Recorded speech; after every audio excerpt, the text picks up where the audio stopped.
Hello friends, स्वागत है आपका आपके अपने YouTube channel online education focus पर।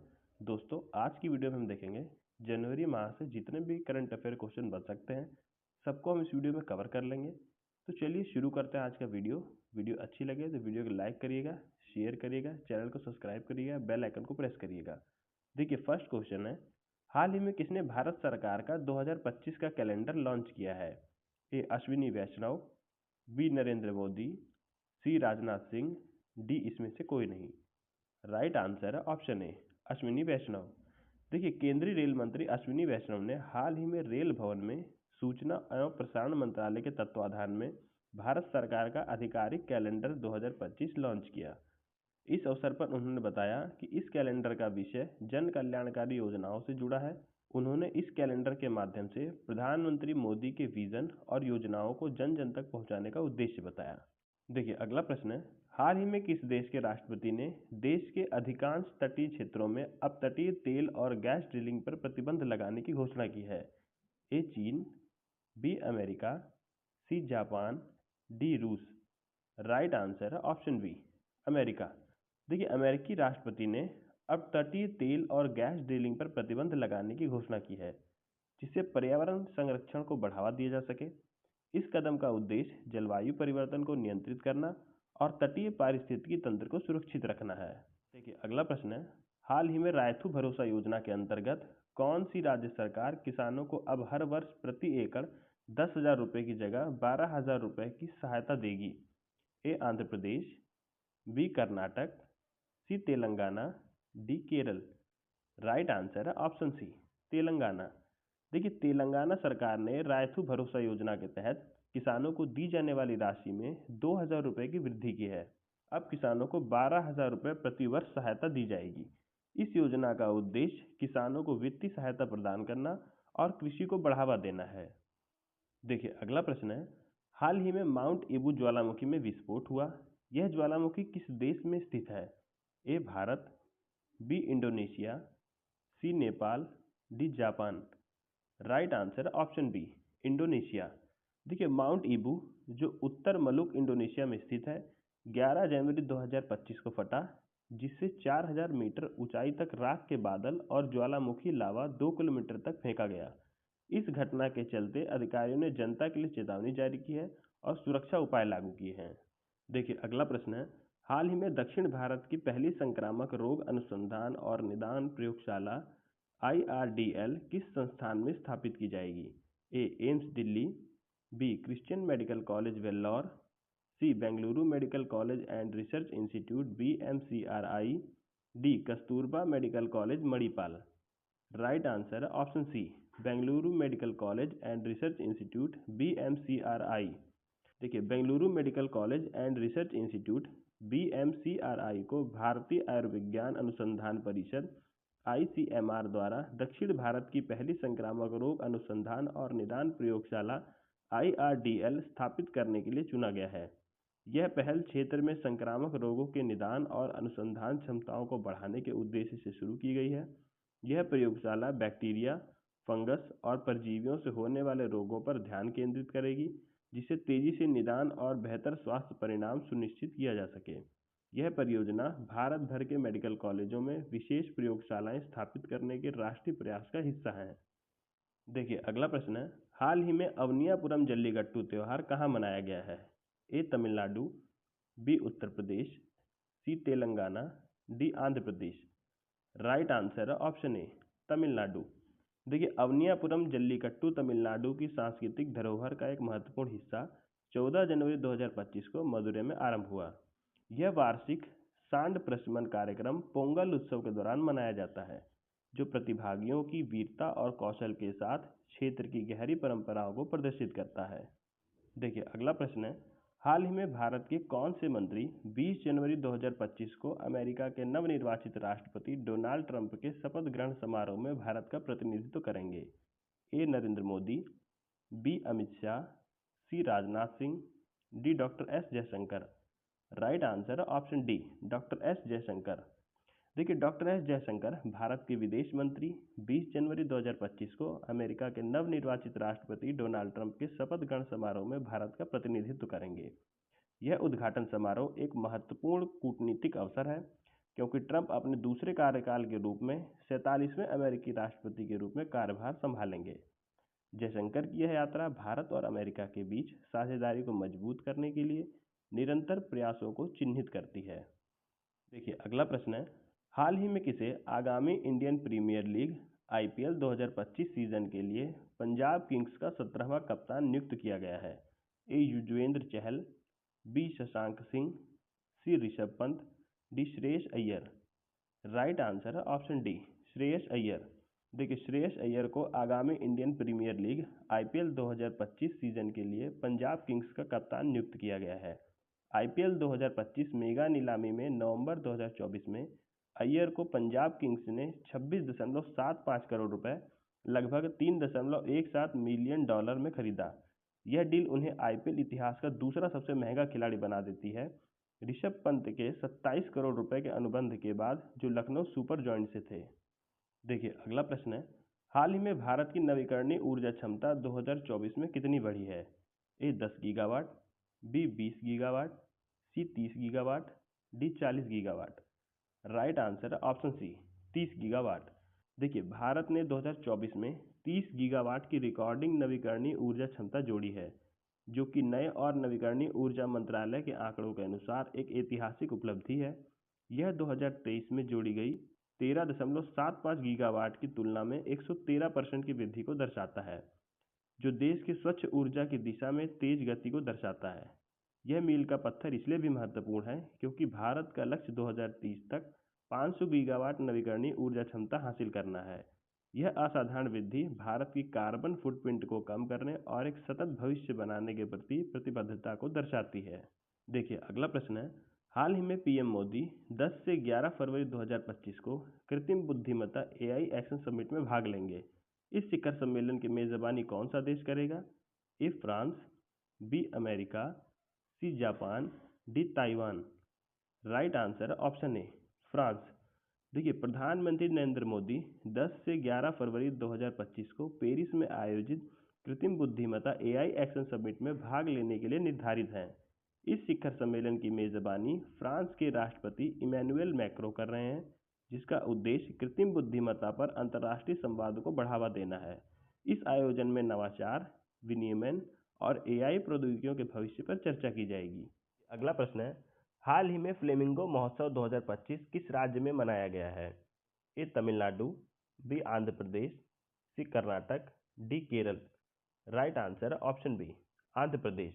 ये फ्लेमिंगो महोत्सव 2025 का समापन 20 जनवरी 2025 को हुआ, जिसमें आंध्र प्रदेश के पुलिकट झील और नेलापट्टू बर्ड सेंचुरी में क्षेत्र की समृद्ध जैव विविधता की सुरक्षा के लिए आह्वान किया गया। इस आयोजन ने कई पर्यटकों, विशेष रूप से पक्षी पर्यवेक्षकों और फोटोग्राफरों को आकर्षित किया और इसे एक बड़ी सफलता के रूप में सराहा गया। समापन समारोह में मंत्री अनम रामानायण रेड्डी और अनागानी सत्य प्रसाद ने मुख्यमंत्री एन चंद्रबाबू नायडू का धन्यवाद व्यक्त किया, जिन्होंने इस महोत्सव को पुनर्जीवित किया था, जो कुछ समय से निष्क्रिय था। अगला प्रश्न है, हाल ही में किस देश ने दुनिया की सबसे लंबी एक्सप्रेसवे सुरंग तियान शान शेंगली का निर्माण पूरा कर लिया है? ए भारत, बी चीन, सी जापान, डी रूस। राइट आंसर है ऑप्शन बी, चीन। देखिए चीन ने तियान शान शेंगली सुरंग का निर्माण पूरा कर लिया है, जो दुनिया की सबसे लंबी एक्सप्रेसवे सुरंग है।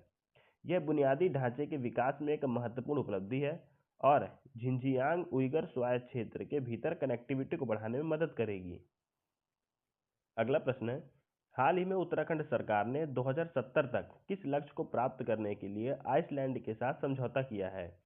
ए जल संरक्षण, बी हरित क्रांति, सी कार्बन न्यूट्रलिटी, डी औद्योगिक विकास। राइट आंसर है ऑप्शन सी, कार्बन न्यूट्रलिटी। देखिए उत्तराखंड सरकार ने 2070 तक कार्बन न्यूट्रलिटी प्राप्त करने की दिशा में एक महत्वपूर्ण कदम उठाते हुए भूतापीय ऊर्जा यानी जियोथर्मल एनर्जी का उपयोग करने के लिए आइसलैंड के साथ सहयोग शुरू किया है। आइसलैंड की वेरकिंग्स कंसल्टिंग इंजीनियर्स के साथ एक समझौता ज्ञापन एमओयू का मतलब होता है मेमोरेंडम ऑफ अंडरस्टैंडिंग पर हस्ताक्षर किए हैं, जो उत्तराखंड में बिजली उत्पादन के लिए भूतापीय ऊर्जा के उपयोग का मार्ग प्रशस्त करेगा। अगला प्रश्न है, हाल ही में 2024-25 विजय हरारे ट्रॉफी का खिताब किस टीम ने जीता? A Vidarbha, B Karnataka, C Mumbai, D Tamil Nadu. Right answer है ऑप्शन बी कर्नाटक। देखिए 2024-25 विजय हरारे ट्रॉफी के फाइनल में कर्नाटक ने 19 जनवरी 2025 को वडोदरा के कोटंबी स्टेडियम में विदर्भ को 36 रन से हराकर खिताब जीत लिया। यह कर्नाटक का 5वां विजय हरारे ट्रॉफी खिताब है। इस रोमांचक मुकाबले में कर्नाटक ने मजबूत स्कोर बनाया और उसे सफलतापूर्वक बचाया। हालांकि विदर्भ के बल्लेबाजों ने कड़ी चुनौती दी। अगला प्रश्न है, हाल ही में केंद्र सरकार ने डिजी लॉकर की सफलता के आधार पर किस नए डिजिटल प्लेटफॉर्म को लॉन्च किया है? A E locker, B entity locker, C digital wallet, D business locker. Right answer है ऑप्शन बी एनटीटी लॉकर। देखिए केंद्र सरकार ने डिजी लॉकर की सफलता पर आधारित एक नया digital platform NTT locker launch किया है, जो व्यापार और संगठनात्मक दस्तावेजों के प्रबंधन और सत्यापन को सरल बनाता है। यह पहल डिजिटल गवर्नेंस सिस्टम को और अधिक कुशल और सुरक्षित बनाने के लिए डिजाइन की गई है। अगला प्रश्न है, हाल ही में वित्तीय वर्ष 2024-25 की तीसरी तिमाही में प्रधानमंत्री मुद्रा योजना के तहत कितने रुपए का ऋण वितरित किया गया? ए 2.5 लाख करोड़ रुपए, बी 3.39 लाख करोड़ रुपए, सी 4 लाख करोड़ रुपए, डी 1.5 लाख करोड़ रुपए। राइट आंसर है ऑप्शन बी 3.39 लाख करोड़ रुपए। देखिए वित्तीय वर्ष 2024-25 की तीसरी तिमाही में प्रधानमंत्री मुद्रा योजना ने 3.39 लाख करोड़ रुपए के ऋण वितरित कर ऐतिहासिक उपलब्धि हासिल की, जो 2015 में योजना की शुरुआत के बाद से सबसे अधिक त्रैमासिक वितरण है। यह महत्वपूर्ण वृद्धि भारत में सूक्ष्म और लघु उद्यमों को सशक्त बनाने की सरकार की निरंतर प्रतिबद्धता को दर्शाती है। देखिए अगला प्रश्न है, हाल ही में वित्तीय वर्ष 2024-25 के लिए मूडीज ने भारत की आर्थिक वृद्धि दर के पूर्वानुमान को घटाकर कितना कर दिया है? ए 6%, बी 7%, सी 8%, डी 8.2%। राइट आंसर है ऑप्शन बी 7%। देखिए विश्व रेटिंग एजेंसी मूडीज ने वित्तीय वर्ष 2024-25 के लिए भारत की आर्थिक वृद्धि दर के पूर्वानुमान को घटाकर 7% कर दिया है, जो पिछले वित्तीय वर्ष में 8.2% थी। यह संशोधन घरेलू और वैश्विक आर्थिक मंदी तथा प्रमुख क्षेत्रों के अपेक्षा से कमजोर प्रदर्शन को दर्शाता है।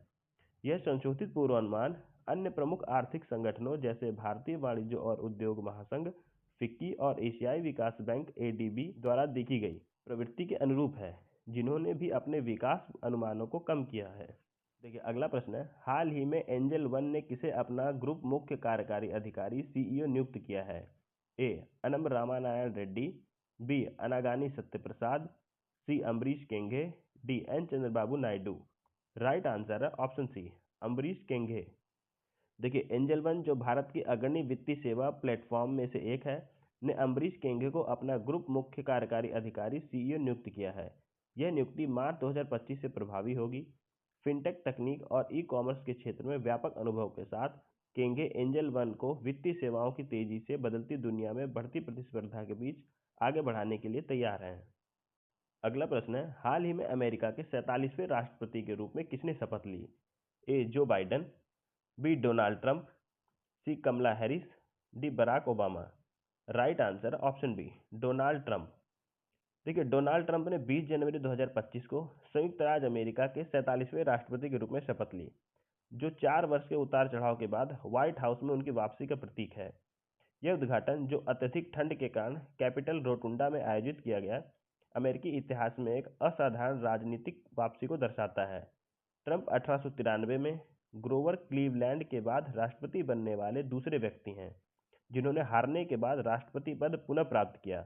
78 साल की उम्र में ट्रंप जो बाइडन को रिप्लेस करते हैं, जो अब तक के सबसे बुजुर्ग राष्ट्रपति थे। अगला प्रश्न है, हाल ही में सीआरपीएफ के महानिदेशक डीजी के रूप में किसे नियुक्त किया गया है? A R N Ravi, B Gyanendra Pratap Singh, C Subodh Kumar Jaiswal, D Praveen Sood. Right answer है ऑप्शन बी ज्ञानेंद्र प्रताप सिंह। देखिए 18 जनवरी 2025 को भारत सरकार ने असम मेघालय कैडर के 1991 बैच के भारतीय पुलिस सेवा आईपीएस अधिकारी ज्ञानेंद्र प्रताप सिंह को केंद्रीय रिजर्व पुलिस बल सीआरपीएफ का महानिदेशक डीजी नियुक्त किया। सिंह, जो असम के पुलिस महानिदेशक डीजीपी के रूप में कार्यरत थे, तुरंत अपनी नई जिम्मेदारी संभालेंगे। उनका कार्यकाल उनकी सेवानिवृत्ति तक, जो 30 नवंबर 2027 को है, या अगले आदेश तक रहेगा। अगला प्रश्न है, हाल ही में कहाँ डाक विभाग ने सेवा में एआई की शुरुआत की है? A Assam, B Bihar, C Odisha, D Jharkhand. Right answer है ऑप्शन बी, बिहार। देखिए, डाक विभाग ने बिहार में एआई आधारित सेवाओं की शुरुआत की है ताकि कार्य क्षमता में सुधार हो और नागरिकों को बेहतर सेवाएं प्रदान की जा सकें। देखिए, अगला प्रश्न है, हाल ही में गृह मंत्री अमित शाह ने कहां आयोजित एनडीआरएफ के 20वें स्थापना दिवस कार्यक्रम में मुख्य अतिथि के रूप में भाग लिया? A Gurugram, B Lucknow, C Chennai, D Vijayawada. Right answer है ऑप्शन डी, विजयवाड़ा। देखिए, अमित शाह ने विजयवाड़ा में आयोजित एनडीआरएफ के 20वें स्थापना दिवस कार्यक्रम में मुख्य अतिथि के रूप में भाग लिया और आपदा प्रबंधन में इसकी भूमिका पर प्रकाश डाला। अगला प्रश्न है, हाल ही में संयुक्त राष्ट्र ने किस वर्ष को ग्लेशियरों के संरक्षण का अंतर्राष्ट्रीय वर्ष घोषित किया है? ए 2024, बी 2025, सी 2026, डी 2027। राइट आंसर है ऑप्शन बी, 2025। देखिए, संयुक्त राष्ट्र ने 2025 को ग्लेशियरों के संरक्षण का अंतर्राष्ट्रीय वर्ष घोषित किया है ताकि जलवायु परिवर्तन के प्रभाव के प्रति जागरूकता बढ़ाई जा सके। अगला प्रश्न है, हाल ही में किस शहर में 72 फीट ऊंची हनुमान प्रतिमा स्थापित की गई है? ए Mumbai, B Nai Delhi, C Ayodhya, D Bengaluru. Right answer option D, Bengaluru. देखिए, बेंगलुरु में भगवान हनुमान की 72 फीट ऊंची प्रतिमा स्थापित की गई जो शक्ति और भक्ति का प्रतीक है। अगला प्रश्न है, हाल ही में कहाँ की वर्जिन नारियल तेल को जीआई टैग प्रदान किया गया? ए निकोबार, बी कोलकाता, सी चंडीगढ़, डी दमन एवं दीव। राइट आंसर है ऑप्शन ए, निकोबार।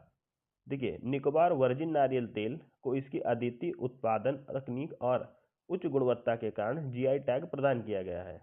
देखिए, अगला प्रश्न है, प्रधानमंत्री नरेंद्र मोदी ने हाल ही में कितने संपत्ति कार्ड वितरित किए? ए 55 लाख, बी 60 लाख, सी 65 lakh, D 70 lakh. Right answer है ऑप्शन सी, 65 लाख। देखिए, प्रधानमंत्री नरेंद्र मोदी ने शनिवार को एक वर्चुअल कार्यक्रम के दौरान ग्रामीण आबादी को संपत्ति स्वामित्व रिकॉर्ड प्रदान करने के महत्व को रेखांकित किया। उन्होंने स्वामित्व योजना के तहत 65 लाख से अधिक संपत्ति कार्ड वितरित किए जो ग्रामीण परिवारों को कानूनी स्वामित्व प्रदान करने का एक महत्वपूर्ण कदम है। प्रधानमंत्री ने कहा कि संपत्ति दस्तावेजीकरण की समस्याओं का समाधान करना ग्रामीणों को सशक्त बनाने, उनकी आर्थिक गतिविधियों को बढ़ावा देने और बड़े पैमाने पर पूंजी का उपयोग करने के लिए आवश्यक है।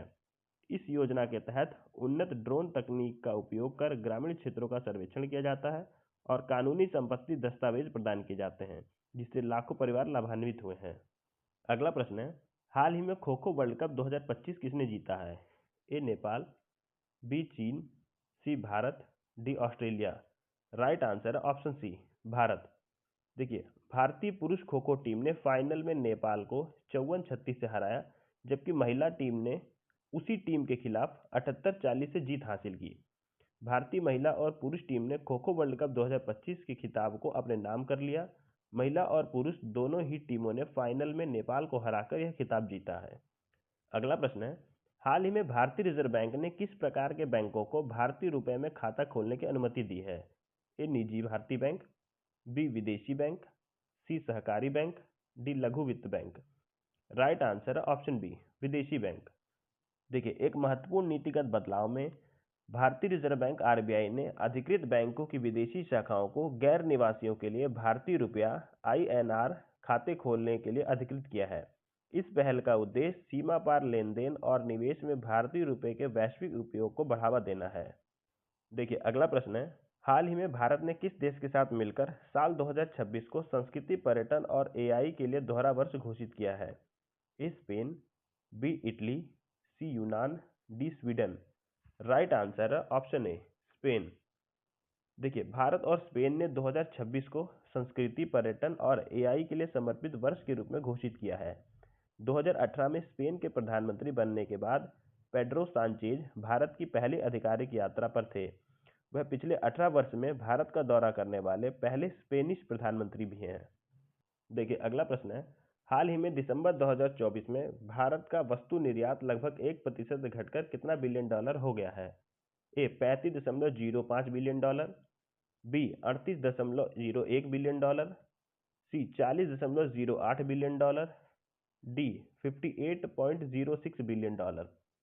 राइट आंसर है ऑप्शन बी, 38.01 बिलियन डॉलर। देखिए दिसंबर 2024 में भारत का वस्तु निर्यात लगभग 1% घटकर 38.01 अरब डॉलर रहा, जो दिसंबर 2023 में 38.39 अरब डॉलर था।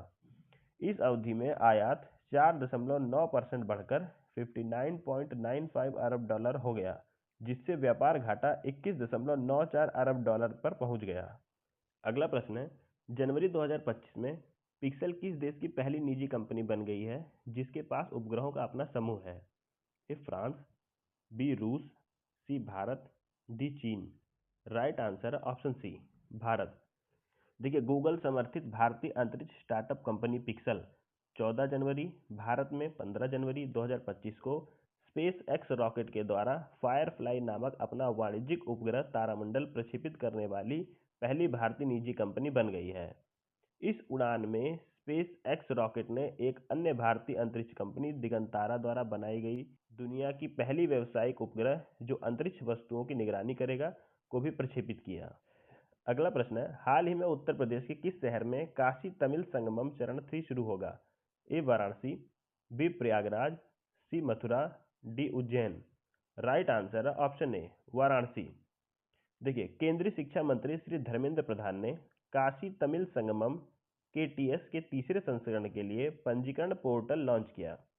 केंद्रीय शिक्षा मंत्री ने घोषणा की कि KTS 3.0 15 फरवरी 2025 को उत्तर प्रदेश के वाराणसी में शुरू होगा और 10 जनवरी तक चलने वाला यह कार्यक्रम 24 फरवरी 2025 को समाप्त होगा। अगला प्रश्न है, हाल ही में किसे BCCI के नए लोकपाल और नैतिकता अधिकारी के रूप में नियुक्त किया गया है? ए न्यायमूर्ति NV रमन, बी न्यायमूर्ति अरुण मिश्रा, सी न्यायमूर्ति DY चंद्रचूड़, डी न्यायमूर्ति SA बोबड़े। राइट आंसर है ऑप्शन बी, न्यायमूर्ति अरुण मिश्रा। देखिए सुप्रीम कोर्ट के पूर्व न्यायाधीश न्यायमूर्ति अरुण मिश्रा को भारतीय क्रिकेट कंट्रोल बोर्ड BCCI का लोकपाल और नैतिकता अधिकारी नियुक्त किया गया है। यह घोषणा उनके शानदार करियर में एक और महत्वपूर्ण मील का पत्थर साबित हुई। न्यायमूर्ति मिश्रा की व्यापक कानूनी विशेषज्ञता और नेतृत्व का अनुभव उन्हें BCCI के भीतर नैतिक प्रथाओं को सुनिश्चित करने और विवादों को सुलझाने की दोहरी जिम्मेदारी के लिए उपयुक्त बनाता है। अगला प्रश्न है, हाल ही में भारत के लोकपाल ने अपना पहला स्थापना दिवस कहाँ मनाया है? ए विज्ञान भवन, सी मानेकशॉ सेंटर नई दिल्ली, सी लोकपाल भवन मुंबई, डी संसद भवन। राइट आंसर है ऑप्शन बी, मानेकशॉ सेंटर नई दिल्ली। देखिए 16 जनवरी 2025 को भारत के लोकपाल ने नई दिल्ली के मानेकशॉ सेंटर में अपना पहला स्थापना दिवस मनाया, जो लोकपाल और लोकायुक्त अधिनियम 2013 के तहत 16 जनवरी 2014 को अपनी स्थापना के 11 वर्ष पूरे होने का प्रतीक है। अगला प्रश्न है, हाल ही में केंद्र सरकार ने राष्ट्रीय इस्पात निगम लिमिटेड RINL के लिए कितने रुपए के पुनरुद्धार पैकेज को मंजूरी दी है? ए 8,500 करोड़ रुपए, बी 9,900 करोड़ रुपए, सी 11,440 करोड़ रुपए, डी 12,300 करोड़ रुपए।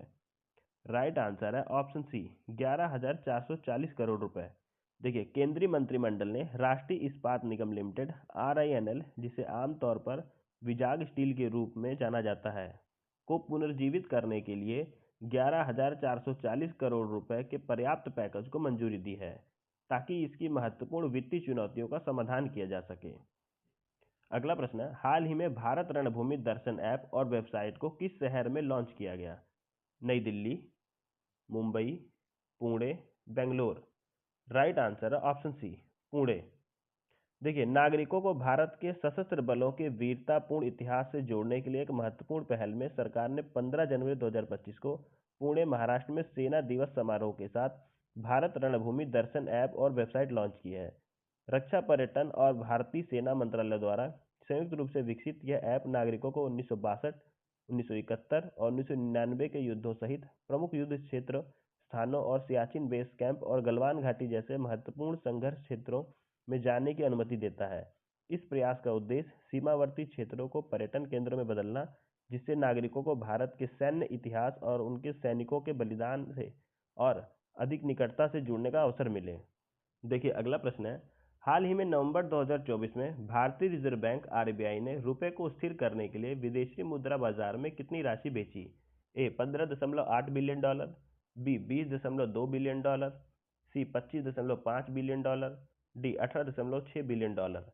राइट आंसर है ऑप्शन बी 20.2 बिलियन डॉलर। देखिए नवंबर 2024 में भारतीय रिजर्व बैंक आरबीआई ने विदेशी पोर्टफोलियो निवेशकों एफपीआई के महत्वपूर्ण बहिर्वाह के बीच रुपए को स्थिर करने के लिए विदेशी मुद्रा बाजार में रिकॉर्ड 20.2 बिलियन डॉलर बेचे। इस हस्तक्षेप से महीने के अंत तक फॉरवर्ड मार्केट में आरबीआई की शुद्ध शॉर्ट पोजीशन बढ़कर 58.9 बिलियन डॉलर हो गई, जो अक्टूबर में 49.18 बिलियन डॉलर थी। देखिए अगला प्रश्न है, हाल ही में नई दिल्ली में भारत जलवायु मंच 2025 में भारत का क्लीनटेक विनिर्माण मंच का शुभारंभ किसने किया? A Narendra Modi, B Amit Shah, C Piyush Goyal, D Rajnath Singh. Right answer है ऑप्शन सी पीयूष गोयल। देखिए हर मंच सौर, पवन, हाइड्रोजन और बैटरी भंडारक क्षेत्र में भारत की स्वच्छ प्रौद्योगिकी मूल्य श्रृंखला को बढ़ाने के लिए डिजाइन की गई एक पहल है। यह मंच नवाचार को बढ़ावा देगा और भारत को स्थिरता में वैश्विक नेता बनने में मदद करेगा। पीएलआई योजना केवल इस क्षेत्र को गति देने में मदद कर सकती है, लेकिन स्वच्छ ऊर्जा क्षेत्र को आत्मनिर्भर बनाने का प्रयास करना चाहिए। अगला प्रश्न है, हाल ही में अंतर्राष्ट्रीय जनसांख्यिकी विकास परिषद की दूसरी बैठक में अगले 5 वर्षों में कितने करोड़ रुपए से अधिक के निवेश की घोषणा की गई है? ए 20,000 करोड़, बी 28,000 करोड़, सी 40,000 crore, D 50,000 crore. Right answer है ऑप्शन डी 50,000 करोड़। देखिए हाल ही में अंतर्देशीय जलमार्ग वाले 21 राज्यों में 14 करोड़ रुपए से अधिक की नई पहल की घोषणा की गई। 2030 तक NW2 और NW16 और इंडो बांग्लादेश प्रोटोकॉल रूट के विकास के लिए 3,000 करोड़ रुपए से अधिक का निवेश किया जाएगा। केंद्रीय बंदरगाह, जहाजरानी और जलमार्ग मंत्री सर्बानंद सोनोवाल ने इस बैठक की अध्यक्षता की। अगला प्रश्न है, वडनगर में हाल ही में उद्घाटन किए गए विश्व स्तरीय संग्रहालय का उद्घाटन किसने किया? A Narendra Modi, B Amit Shah, C Dharmendra Pradhan, D Bhupendra भाई पटेल। देखिए केंद्रीय संस्कृति मंत्रालय और गुजरात सरकार की ओर से वडनगर में एक अत्याधुनिक संग्रहालय और पुरातत्व अनुभवात्मक केंद्र का उद्घाटन किया गया। इस कार्यक्रम की अध्यक्षता केंद्रीय गृह मंत्री और सहकारिता मंत्री श्री अमित शाह ने की और इसमें गुजरात के मुख्यमंत्री श्री भूपेंद्र भाई पटेल और केंद्रीय शिक्षा मंत्री श्री धर्मेंद्र प्रधान के साथ साथ केंद्र सरकार और गुजरात सरकार के कई वरिष्ठ अधिकारी भी मौजूद रहे। देखिए अगला प्रश्न है, हाल ही में विश्व का सबसे बड़ा महामृत्युंजय यंत्र कहाँ स्थापित किया गया? A Varanasi, B Ujjain, C Prayagraj, D Haridwar. Right answer option C Prayagraj. देखिए झुंसी हवेलियों प्रयागराज के तपोवन आश्रम में स्थापित विश्व का पहला महामृत्युंजय यंत्र, जो 52 फीट लंबाई, चौड़ाई और ऊंचाई में है, एक अद्भुत आध्यात्मिक चमत्कार है। यह पवित्र यंत्र श्रद्धालुओं को भगवान शिव की उच्च चेतना से जोड़ने का विश्वास दिलाता है। अगला प्रश्न है, हाल ही में फिक्की ने वित्तीय वर्ष 2024-25 के लिए भारत की जीडीपी वृद्धि दर का संशोधित अनुमान क्या दिया है? ए 5.9%, बी 6.2%, सी 6.4%, डी 7.0%। राइट आंसर है ऑप्शन सी 6.4%। देखिए भारतीय वाणिज्य और उद्योग महासंघ फिक्की ने भारत की आर्थिक पूर्वानुमानों में संशोधन करते हुए वित्तीय वर्ष 2024-25 के लिए जीडीपी वृद्धि दर को 6.4% और उपभोक्ता मूल्य सूचकांक सीपीआई आधारित मुद्रास्फीति दर को 4.8% पर प्रक्षेपित किया है। यह संशोधन वैश्विक अनिश्चितताओं और घरेलू चुनौतियों के बीच सतर्क दृष्टिकोण को दर्शाता है। देखिए अगला प्रश्न है, हाल ही में भारत में 6G तकनीक के लिए ऑप्टिकल ट्रांसीवर चिपसेट विकसित करने के लिए किस संस्थान और संगठन ने समझौता किया है? ए डीआरडीओ और आईआईटी दिल्ली, बी सी.डॉट और आईआईटी बॉम्बे, सी इसरो और आईआईटी मद्रास, डी बीएसएनएल और आईआईटी कानपुर। राइट आंसर है ऑप्शन बी सी.डॉट और आईआईटी बॉम्बे। देखिए भारत ने अगली पीढ़ी की दूरसंचार तकनीक में महत्वपूर्ण प्रगति की है। इस दिशा में centre for development of telematics C DOT और भारतीय प्रौद्योगिकी संस्थान बॉम्बे ने उच्च बैंडविड्थ 6G वायरलेस लिंक के लिए ऑप्टिकल ट्रांसीवर चिपसेट विकसित करने के लिए एक समझौते पर हस्ताक्षर किए हैं। यह पहल दूरसंचार प्रौद्योगिकी विकास कोष TTDF के तहत दूरसंचार विभाग की 6G प्रस्तावक कॉल के अंतर्गत आती है। इसका उद्देश्य 2030 तक भारत को 6G नवाचार और कार्यान्वयन में वैश्विक नेतृत्व प्रदान करना है, जिसमें किफायती, टिकाऊ और व्यापक तकनीक पर ध्यान केंद्रित किया गया है। देखिए अगला प्रश्न है, हाल ही में सिंगापुर ने किसे ऑनरेरी सिटीजन अवार्ड से सम्मानित किया है? A Narendra Modi, B Tarun Das, C Vipul Kumar, D Amit Shah. Right answer है ऑप्शन बी, तरुण दास। देखिए, सिंगापुर ने भारत सिंगापुर संबंधों को मजबूत करने में उनके महत्वपूर्ण योगदान के लिए भारतीय उद्योग परिसंघ CII के पूर्व महानिदेशक तरुण दास को अपना सर्वोच्च गैर नागरिक सम्मान ऑनरेरी सिटीजन अवार्ड से सम्मानित किया है। अगला प्रश्न है, हाल ही में महाकुंभ 2025 को पर्यावरण अनुकूलन बनाने के उद्देश्य से राष्ट्रीय स्वयंसेवक संघ RSS ने कौन सा अभियान की शुरुआत की है? A one plate one bag, B Swachh Bharat अभियान, सी सुगम्य भारत अभियान, डी सर्व शिक्षा अभियान। राइट आंसर है ऑप्शन ए, वन प्लेट वन बैग अभियान। देखिए, महाकुंभ 2025 को पर्यावरण के अनुकूल बनाने के उद्देश्य से राष्ट्रीय स्वयंसेवक संघ RSS ने वन प्लेट वन बैग अभियान की शुरुआत की है। इस पहल का उद्देश्य इस विश्व के सबसे बड़े धार्मिक आयोजन को प्लास्टिक मुक्त बनाना है। अभियान के तहत कपड़े के बैग और स्टील की प्लेटें व गिलास वितरित किए जा रहे हैं जो प्लास्टिक के विकल्प के रूप में उपयोग किए जाएंगे। देखिए, अगला प्रश्न है, हाल ही में किस राज्य सरकार ने आपातकालीन बंदियों के लिए 20,000 रुपये पेंशन की घोषणा की है? A Odisha, B Assam, C Andhra Pradesh, D Tamil Nadu. Right answer option A, Odisha. देखिए, ओडिशा राज्य ने 1975 से 1977 के दौरान आपातकाल के समय जेल गए व्यक्तियों के लिए एक महत्वपूर्ण कल्याणकारी योजना की घोषणा की है। 1 जनवरी 2025 से ओडिशा के सभी जीवित बंदियों को प्रति माह 20,000 रुपये की पेंशन, चिकित्सा कवर और अन्य लाभ दिए जाएंगे। यह कदम उन लोगों को सम्मान और सहायता प्रदान करने के लिए उठाया गया है जिन्हें तत्कालीन प्रधानमंत्री इंदिरा गांधी द्वारा घोषित आपातकाल के दौरान आंतरिक सुरक्षा रखरखाव अधिनियम MISA के तहत कैद किया गया था। तो फ्रेंड्स, यहाँ पे हमारे सभी क्वेश्चन समाप्त होते हैं। वीडियो अच्छी लगे तो वीडियो को लाइक करिएगा, शेयर करिएगा, चैनल को सब्सक्राइब करिएगा, बेल आइकन को प्रेस करिएगा, जिससे मेरी आने वाली हर वीडियो का नोटिफिकेशन आपको मिलता रहे। मिलते हैं फिर अगली वीडियो में, तब तक के लिए जय हिंद, जय भारत।